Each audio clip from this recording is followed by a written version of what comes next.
What's up, Green Bay Packers fans? Welcome back, and as always, thank you for joining me. My name is Paul Brettel.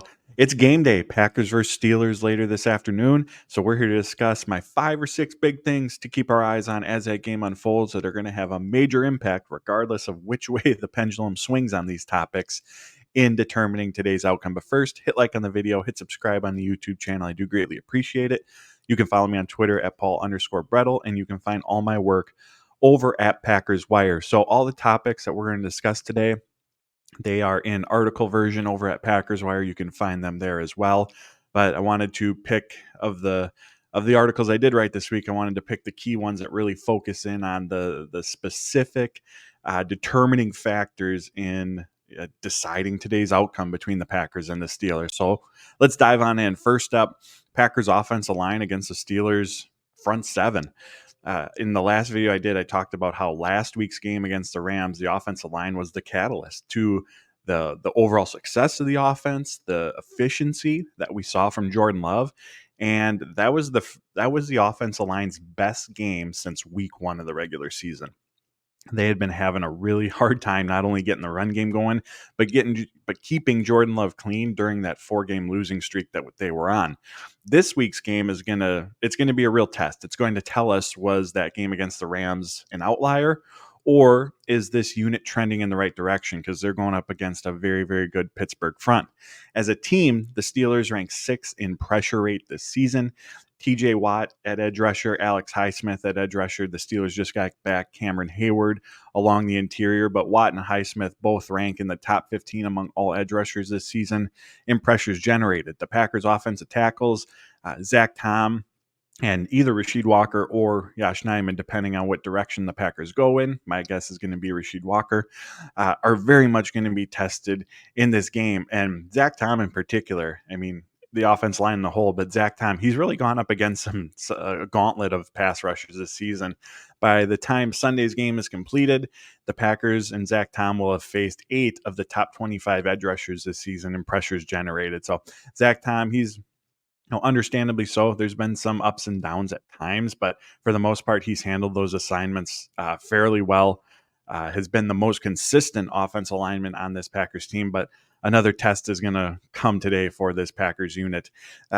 We've talked about it before, the importance of giving Jordan Love time. As I mentioned, during that 4-game losing streak, he was pressured on the 4th most dropbacks of all quarterbacks in football. Not surprisingly, he didn't look as decisive as he had been early on in the season. His decision making had taken a step back. He led the NFL in interceptions during that 4-game span.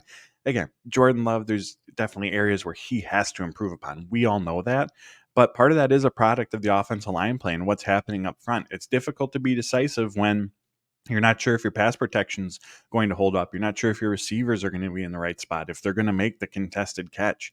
Your decision making is also affected too, as it speeds up your processes as you go through your progressions, and you become a little more willing to take that risk, throw that ball into the window where maybe you shouldn't be, because you're not sure if the pressure is going to hold up or there's a guy that's coming full speed at you. So protecting Jordan Love, it all starts up front with the offensive line. And if the offensive line can give him some form of time, I mean, we saw this past Sunday against the Rams. That was a really, really efficient performance. Love completed 20 of 26 passes. He was 6 of 8 on passes of 10 or more yards, and he was pressured on just 7 of his 31 dropbacks. Now, in addition to the offensive line giving Love time, utilizing the tight ends for chips, the Packers utilizing the quick passing game, I imagine are going to have to be 2 key elements just to get the ball out of Love's hands quickly, again, before that pass rush can get home. One other thing I want to mention, not only do the Steelers edge rushers or interior defenders generate really good push, get after the quarterback, the Steelers blitz a lot as well. They blitz at the 3rd highest rate in football, according to Pro Football Reference. Their linebackers, Cole Holcomb, Quan Alexander, and old friend and nickel cornerback Chandon Sullivan all rank in the top 38, I believe is the exact number, in terms of pressures or pressure rate this season, in terms of how often they are getting after the quarterback. And that's out of about 90 eligible defenders. So all of them rank almost in the top 3rd in terms of opportunities to go get the quarterback. All that to say, the Steelers like to blitz. So in addition to worrying about Watt and Highsmith, the Packers are going to have to worry about that element as well. The communication up front from the offensive line, not only how they handle, again, Watt and Highsmith or any stunts that come their way, but who's handling what blitzers, any disguises that the Steelers try to throw at this Green Bay Packers offensive line.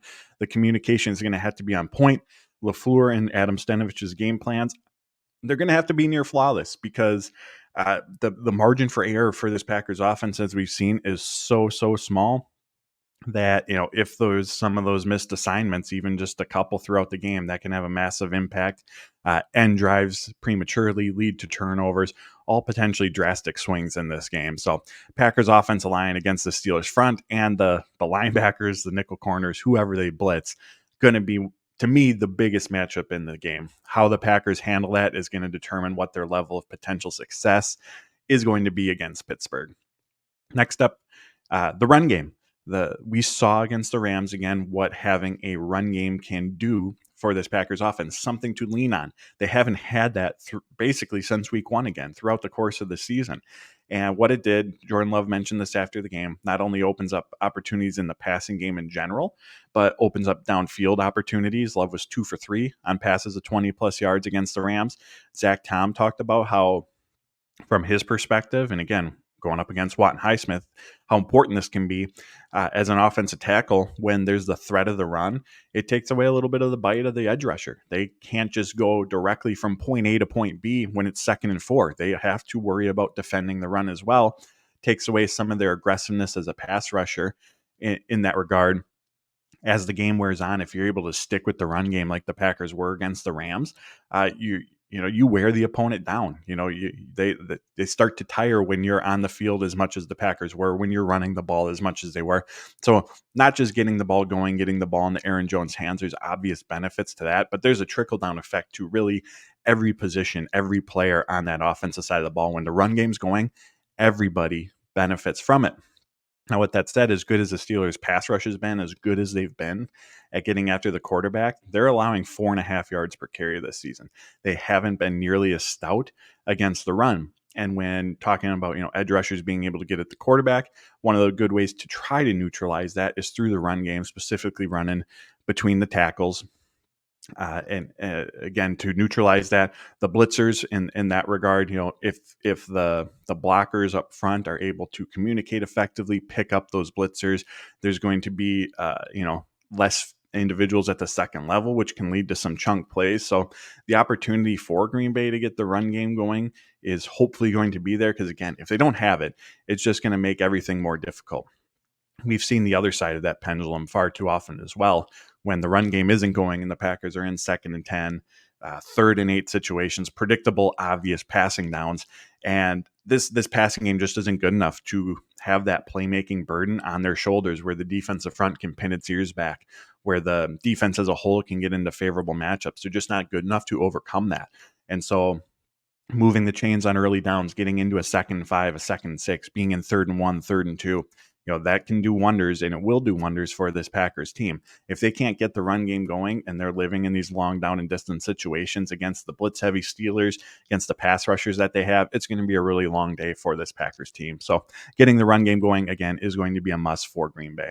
Next up, turnovers. I've already mentioned, and we know it, the margin for error for Packers on offense in particular is really, really small. Things have to go almost perfectly right now in order for them to move the ball downfield and find the end zone at this time. And so the turnover aspect of it, losing that battle, it's basically a given loss for them at this point. When the Packers lose a turnover battle, they're 1-3 this season. Even when they win it or they tie in the turnover battle, it's not guaranteed success either. They're 2-2 in those instances as well. They're going up against a Steelers team that is one of the best at taking the football away and also one of the stingiest in terms of giving it away. The Steelers defense that ranks 3rd, in total turnovers this season. They've been particularly good at generating fumbles. Again, TJ Watt, Alex Highsmith, other edge rusher, Nick Herbig, Keanu Benton, a lot of Wisconsin Badgers in there. All have been really good at forcing fumbles this season. Pittsburgh's been one of the best at then recovering those opportunities as well. They also have 8 interceptions on the season. So this is a very opportune defense. The Packers' fumbles hadn't been an issue until last week against the Rams, where they put 2 on the ground, lost both of them. On the flip side of the ball, the Steelers' offense, they're in the bottom third in terms of giveaways this season. They've been really good at taking care of the ball. Kenny Pickett has only 4 interceptions thrown this season. So for a Packers defense that has already struggled to generate turnovers regularly, a few weeks ago, Matt LaFleur, when talking about the defense, really emphasized that that's an area where they have to improve. Obviously, it gets the defense off the field, something that they need to be better about doing, but also it gives more opportunities to your offense. It improves the field position most likely for your offense. So there's just a positive ripple effect throughout the entire team when you're able to get takeaways. But based on what we've seen from the Steelers up to this point in the season, there aren't going to be a ton of opportunities there, which means if the Packers aren't going to lose the turnover battle, Jordan Love, the offense, they have to be on point with their ball security. Jordan Love has to be on point with his decision making. Again, a lot of that starts up front with the offensive line and giving him the time to go through his progressions and be decisive as a decision maker in the throws that he's making. So turnover battle, always key. We always know that. I'm not breaking any sort of news here, but going up against a Steeler team who's really good at taking them away and really good at not giving them away, that's a key matchup that, based on how the season has gone for each of these teams, is not a matchup that favors the Packers. Next up, Steelers running back Jaylen Warren. I'm sure we all know about Najee Harris in the backfield for Pittsburgh. He is still their lead running back. But Jaylen Warren, I want to talk about him in the passing game in particular. He's third on the team, on the Pittsburgh team in targets. He's second in receiving yards this season. He's been a go-to option for Kenny Pickett. And among all running backs, he's been one of the more effective pass catchers in the NFL this season. Ranks top 10 in receiving yards, top 10 in yards after the catch, top 10 in targets. He's been a go-to option and effective with the ball in his hands. It's going to take the Packers rallying to the football, being sound tacklers, all 11 defenders going to the ball carrier to try to limit what Warren can do. Because this is not a Steelers offense that pushes the ball downfield. Kenny Pickett ranks in the bottom third in terms of attempts of 20 plus yards this season. There's a lot of short area throws. He also maximizes intermediate throws to George Pickens, who's been really, really efficient in terms of picking up yards after the catch when given those opportunities. So in general, Jaylen Warren, he's been targeted most often out of the backfield. That's where we're going to see him getting these opportunities. It's going to take the linebackers, corners, safeties, the interior defenders, edge rushers, everybody swarming to Warren when he gets the ball to try to limit that yards after the catch opportunity, because he's shown to be really dangerous with the ball in his hands. Overall, what I'd like to see from this Packers defense, I want to see them, the secondary specifically, the safeties in particular, I want to see them challenging this Steelers offense a little bit. And I alluded to it earlier. This is not a team that throws the ball downfield. They do not try to air it out. What they want to do, and as we've talked about, use those short area throws, get the ball in the hands of Jaylen Warren or Deontay Johnson. As I mentioned, George Pickens on those 10 to 19 yards routes. He's been really, really good at picking up yards after the catch. He ranks top 10 in the NFL in yards per catch average this season. They've been getting him in space. He has the ability to make plays with the ball in his hands. So I would really like to see the safeties playing in more. The linebackers obviously going to play a key part in this as well, but muddying things up over the middle of the field to, again, eliminate space that's available for the Steelers team to operate within. And also from a pass rush standpoint, this Steelers offensive line, they've given up a lot of pressures this season. So again, if you really want to muddy things up over the middle, you trust your pass rush. You go with 4 down linemen, the two interior linemen, your 2 edge rushers, and you bank on them winning those opportunities that they have to try to pressure Kenny Pickett. Again, pressure is king in the NFL. They got to get after Kenny Pickett. But if they're able to create pressure with their 4-man rush, have 7 defenders in coverage, and you're shrinking the field, again, a lot of those opportunities that we know Pittsburgh wants to exploit, Pickens on the intermediate routes, Jaylen Warren in the quick passing game, like it makes accomplishing that for Pittsburgh all the more difficult. Now, are we going to see that approach from Joe Barry? We'll have to see how the game unfolds at this point, but that's how I would like to see them attack the Steelers team. The strength of this Packers team is your pass rush. Trust them, lean on them to get the job done with 4 men, getting to the quarterback, hopefully, and have those additional defenders in coverage, shrink the field, make moving the ball in that capacity more challenging. Last up, Christian Watson. We need that Christian Watson breakout game. I'm pretty sure I've discussed it on here before, but I don't see this offense finding consistent success until they become more consistent with the deep ball.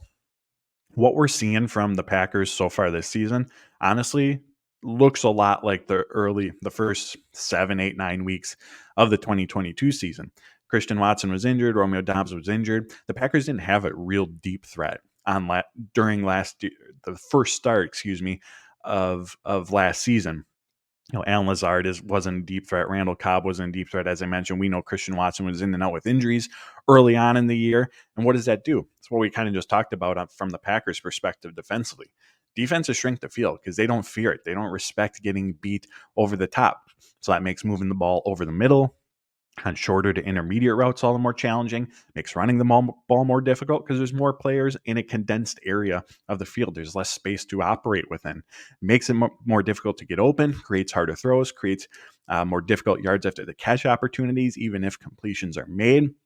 And so what you need is that deep threat. You need someone that the defense fears can beat you over the top. So again, they start to expand. They start to shrink back, creates opportunities for others on those underneath routes over the middle. Everything that we just talked about. We need Christian Watson to bring that element to this Packers offense once again. It's not a coincidence that last season, week 10 against the Dallas Cowboys, Christian Watson happens to go 4 receptions, 107 yards. And moving forward, as he continued to build upon that performance, how defenses played Green Bay drastically changed. And understandably so, they're now worried about what Christian Watson can do from a vertical presence. The Packers need that same type of impact from him this season in order to help open up other facets of this game. And until that happens, I just don't see this offense finding consistent success because right now they're just not. The passing game just isn't anywhere near consistent enough, anywhere near good enough to have to consistently overcome, all the issues we talked about, the lack of spacing, things being muddied up over the middle, all of those aspects of it that they're currently dealing with at the moment. Now, a good sign, Watson on that, he ended up getting injured on the play against the Rams. Fortunately, it wasn't anything serious, but he was very aggressive on that play. He went up and got the football. Earlier in the game, there was a throw that was missed by Love where Watson absolutely had his defender beat. They have to connect on those type of passes. Again, and the trickle-down effect, how it impacts the rest of the offense is going to be very, very beneficial for everyone on this Packers team. So there you have it, my friends. Those are my key things to watch for as the Green Bay Packers take on the Pittsburgh Steelers. The offensive line, how they handled the Pittsburgh pass rush, getting the run game going, the turnover battle, Jaylen Warren, the Steelers running back, and hopefully how the Packers defend the Steelers team as a whole, and then Christian Watson and getting the big play abilities going. I appreciate you as always tuning in. Hit like, hit subscribe on the video. You can follow me on Twitter at Paul_Brettel, and you can find all my work over at Packers Wire. So until next time, friends, take care, stay safe, and as always, go Pack Go.